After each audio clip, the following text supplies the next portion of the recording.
La théorie scientifique obsolète doit-elle encore avoir sa place dans nos discussions? La science évolue constamment.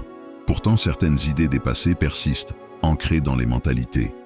Prenons par exemple la théorie de la génération spontanée, qui prétendait que la vie pouvait émerger de la matière inanimée. Cette idée, réfutée au XVIIe siècle par Pasteur, perdure encore dans certains esprits. À l'époque, on pensait que des mouches pouvaient surgir de la viande en décomposition. Cette notion a été un frein au développement de la biologie moderne.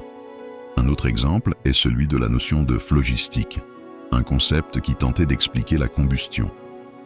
Les scientifiques croyaient qu'une substance, le phlogistique, était libérée lors de ce processus.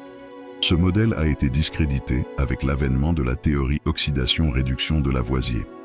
Pourtant, des parallèles avec ces théories continuent d'apparaître dans notre compréhension des phénomènes complexes. Le plus intrigant, c'est que certaines croyances anciennes, même après avoir été classées comme erronées, continuent de nourrir des débats.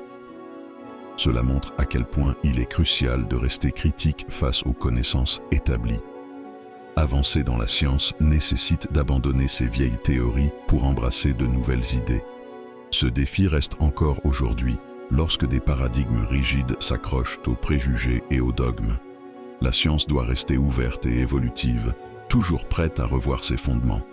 Les connaissances d'hier ne sont pas des vérités éternelles. C'est en défrichant le terrain des théories obsolètes que nous pouvons poser les bases d'un futur scientifique solide et éclairé.